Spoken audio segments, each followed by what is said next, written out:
जय्यद सियासतदानों को, जिसमें साबिक वजीर आजम शामिल है, जिसके अंदर मुद्रा साबिक वाजिर शामिल है, जिसमें लीडर ऑफ द अपोजिशन शामिल है, जो आज का लीडर ऑफ द अपोजिशन है, जिसमें मेंबरान के शामिल हैं, उनको आप जो सड़क पे खड़ा कर देते हैं और एफसी के जवानों को उनके सामने खड़ा कर देते हैं। तो इस हुकूमत की जिम्मेदारी है, इस हुकूमत ने कानून की हुक्मरानी से हटके इस हुकूमत ने आइन की पामाली की, और यही बात हम करने आए थे जो इस हुकूमत ने साबित कर दी। इनको शर्म आनी चाहिए कि आज अस्मा जहांगीर ऑडिटोरियम इन्होंने लॉक करके रखा हुआ है। क्या मकसद होता है आइन का? आइन क्या होता है? जिसको दस्तूर भी कहते हैं, एक समाजी मुआहदा है तमाम शहरियों के दरमियान। जब ये बात करते थे मुस्लिम लीग वाले के वोट को इज्जत दो, तो वो आइन को इज्जत देने की बात करते थे, क्योंकि आइन की फाउंडेशन शुरू होती है फ्री एंड फेयर इलेक्शन से।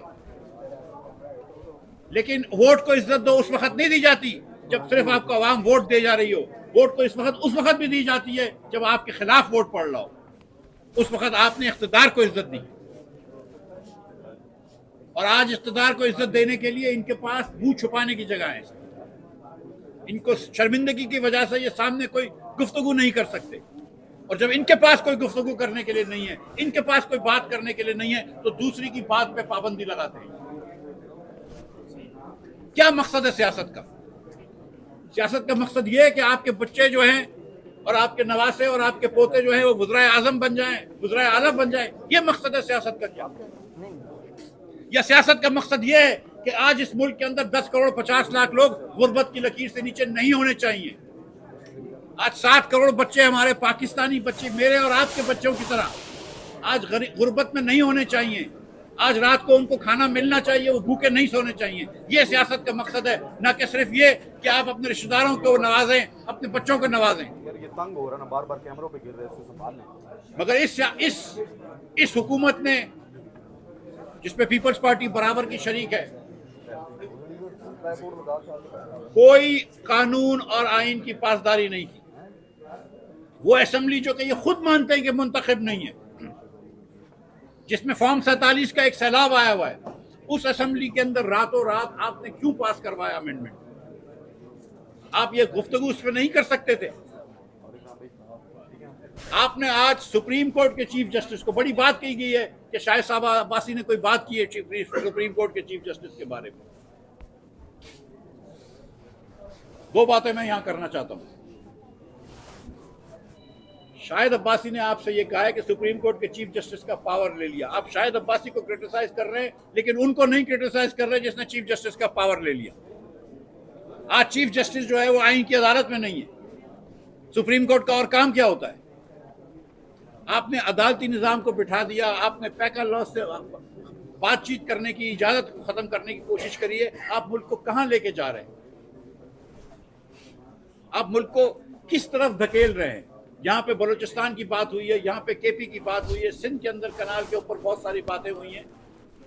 कोई एक रिफॉर्म शहबाज शरीफ की हुकूमत ने नहीं किया। सिर्फ वही कवानीन किए हैं कि अपनी हुकूमत बचाए, अपनी खानदान को आगे बढ़ाए। तो ये इस पाकिस्तान के लोगों को मंजूर नहीं है। तो जो भी मसला है, मैं आपको बता रहा हूं कि जब तक आप फ्री एंड फेयर इलेक्शन नहीं करवाते और आवाम की हुक्मरानी आवाम के नुमाइंदों को नहीं देते, पाकिस्तान में सियासी जमूद रहेगा। और सियासी जमूद रहेगा तो इक़्तिसादी परेशानी रहेगी, सियासी जमूद रहेगा तो माशरे के अंदर इंस्टेबिलिटी रहेगी। Only solution out of this crisis is a free and fair election. There is no other solution. और उसके लिए पहले से बैठे, बातचीत करें। फिर आप बातचीत भी नहीं करेंगे, हमको भी बात नहीं करने देंगे, बंद करने में 100 आदमियों को भी आप बात नहीं करने देंगे। फिर आप बोलते हैं कि रोड पे लोग क्यों आते हैं? तो बात करो। पूरे पाकिस्तान के तमाम स्टेक होल्डर्स को बैठ के कोई रास्ता निकालना पड़ेगा। 35 साल से हम लोग पीछे जा रहे हैं पाकिस्तान में, ये याद रखिएगा।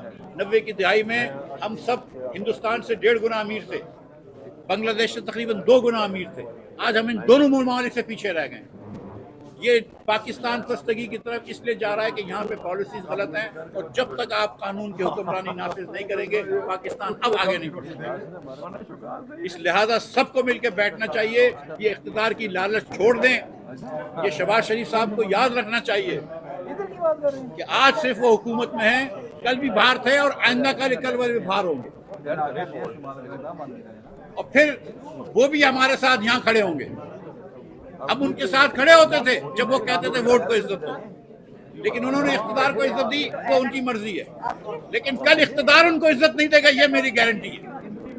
तो मैं एक मरतबा फिर हुकूमत से ये बात करता हूँ कि जरा सोचना इस बारे में कि आपने JUI, जमात इस्लामी, PTI, अवाम पाकिस्तान, PK मैप और दीगर इतनी पार्टियों को बात करने की इजाजत नहीं दे रहे। आप डर रहे हैं, किस बात से डरते हो?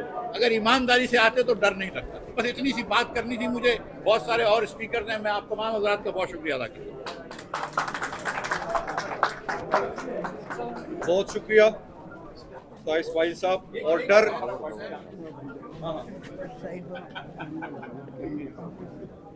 सिर्फ इस बात का है कि कोई सच ना बोले